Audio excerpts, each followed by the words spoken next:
E, pô, tu deve ter visto coisas impressionantes. Bom, com certeza. Você viu coisas impressionantes ao longo da tua carreira aí.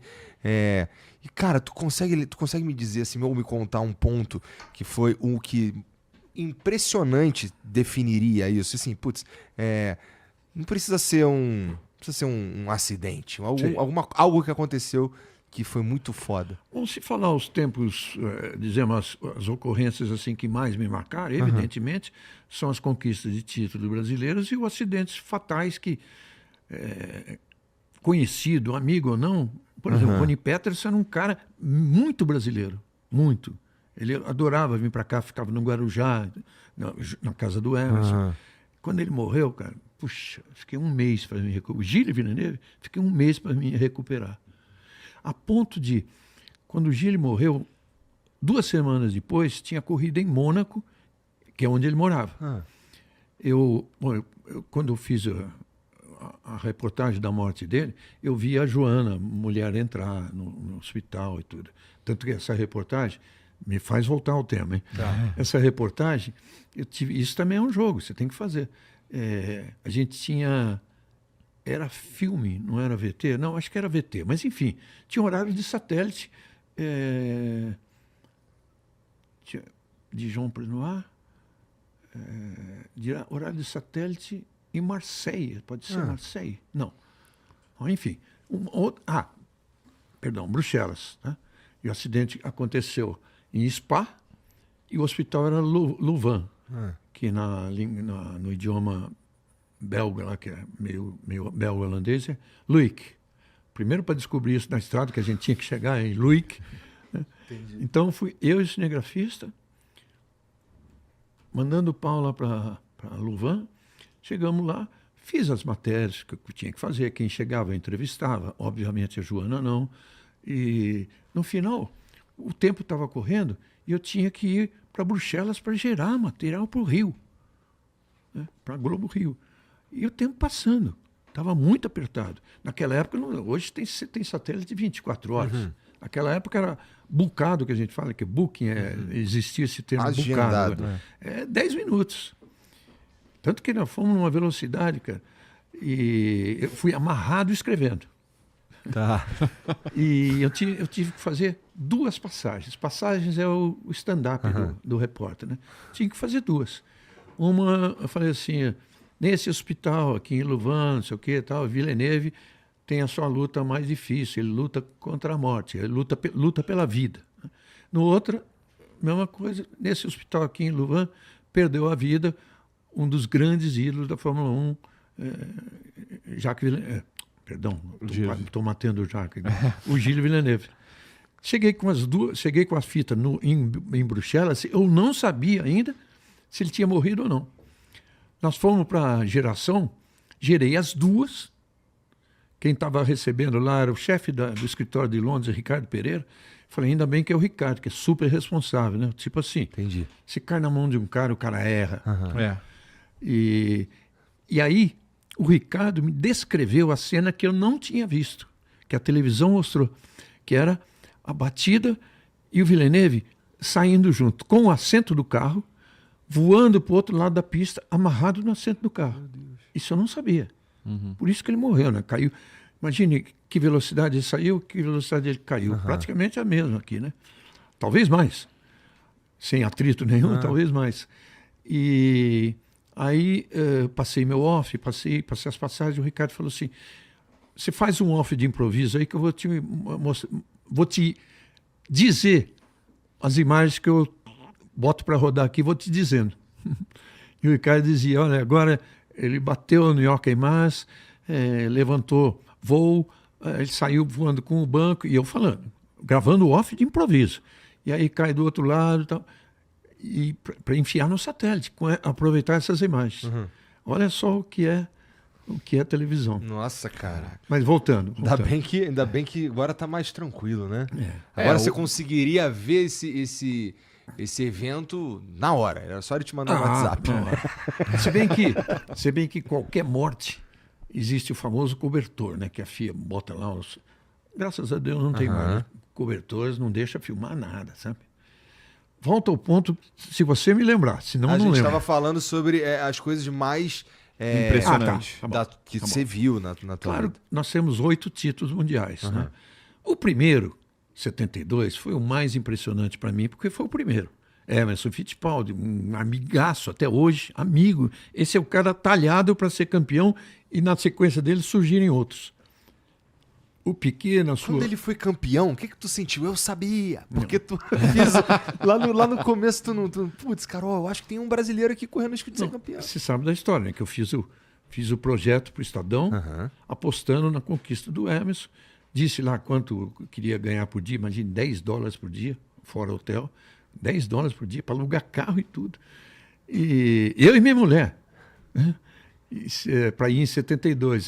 Ela saiu do emprego, a gente casou, às pressas, falando, o pai dela, eu fiz um pedido assim, ó, seu Antônio, cara, ele ficou meio...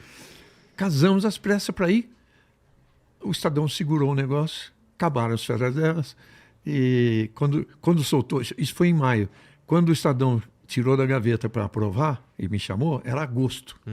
Aí eu fui sozinho. E fiz essa corrida, fiz uma corrida antes, que não valia campeonato, e fiz Monza. Mas lá no começo, quando você disse que ele poderia ser campeão, tu achava que ele ia ser campeão? Ou tu tava só vendendo um peixe? Não. Pressentimento, a corrida não tinha televisão, era rádio. Então eu estava ouvindo a corrida, narração do Barão, tá? E a Ferrari tinha o grande carro, com Niki Lauda, com Clay Regazzoni, grande carro imbatível. Era a corrida da Espanha, era a 5ª ou 6ª do ano. O Emerson já tinha ganho uma, e em Jarama, na Espanha, ele deu um show no Niki Lauda, deu um show.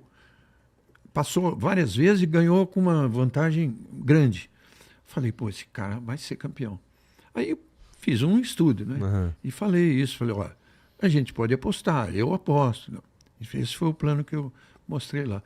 E aí eu fui em 72. Não sei se eu já falei aqui, porque falei ontem com muita gente, pode estar repetindo. Primeira corrida minha oficial, 10 de setembro de 1972. Foi a corrida do primeiro título brasileiro. E aí tu tava certo no fim das contas, né? Um dia desse eu estava com o filho do Emerson, o Emo, porque ele tem neto, tem sobrinho, neto correndo, tem filho novo, filho de garoto correndo. E eu estava num jantar com ele e o filho. Eu contei isso para o filho que não sabia. Ele falou, pai, leva o Reginaldo nas minhas corridas. Legal, né? Parece um bom mas o Regi, foi esse campeonato do Emerson que fez você... você já acompanhava, obviamente, né? Sim. Mas foi esse que me colocou lá, definitivamente. Mas da onde que veio esse... Da onde que surgiu esse sentimento de você curtir? Você já era mais novo, acompanhava a corrida de outra forma? Da onde que veio isso? Acompanhava por rádio, quando tinha. Eu lia todas as revistas do Brasil e uma inglesa que chegava com 3 semanas de atraso, e eu lia Auto Esporte e 4 rodas, que era pouquíssimo que dava. Eu pegava uma 4 rodas e eu lia 50 vezes. A parte da autorrotação, que era a velocidade. Auto Esportes tinha mais, eu lia tudo, lia umas 60. E era loucura, mas uma loucura mesmo. Assim, eu tinha que fazer isso. Tu chegou a... Pilotar? É. Não cheguei por uma razão.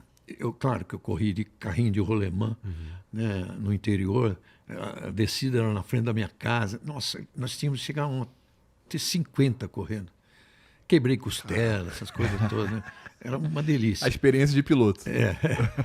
Depois eu vim para São Paulo, estudei jornalismo e entrei no Estadão. Não adianta, você começa...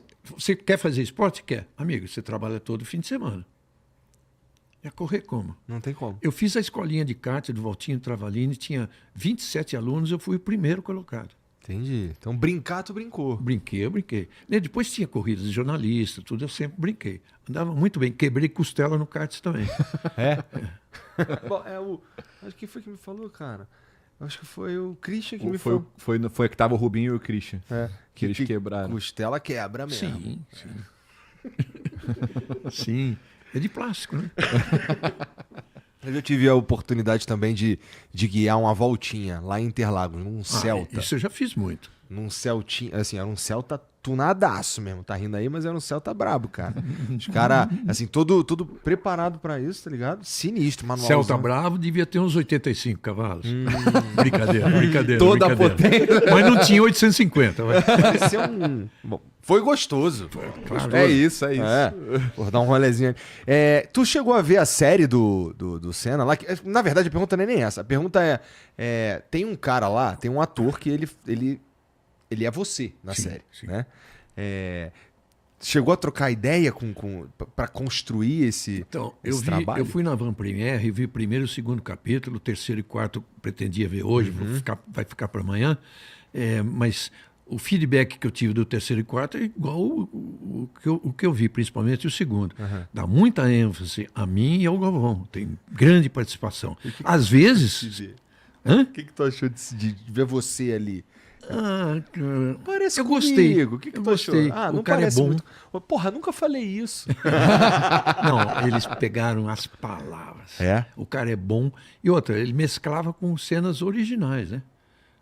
Aparecia, eu prefiro as originais, cabeludo. Né?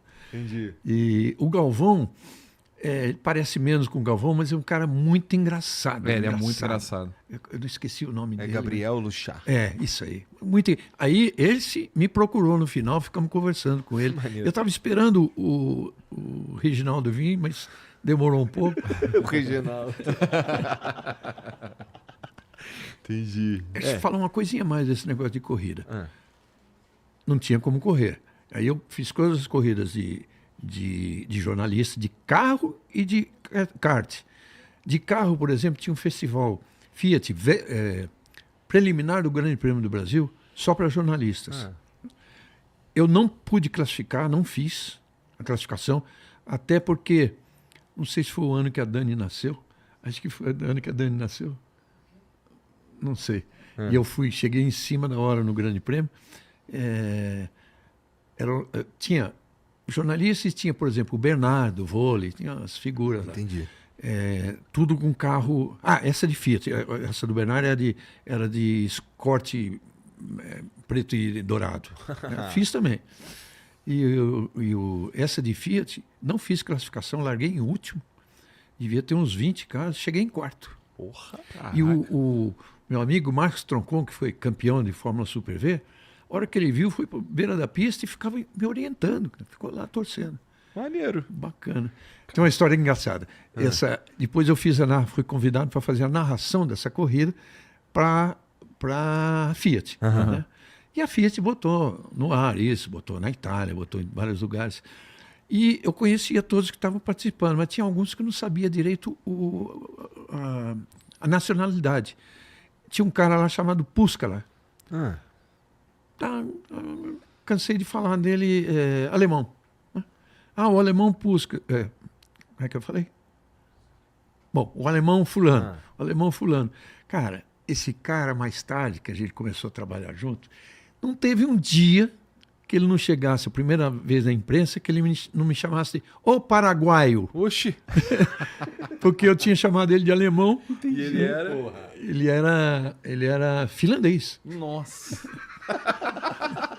Ele falava: "Oi, paraguaio, tudo bem?" Tá bem pago. Entendi.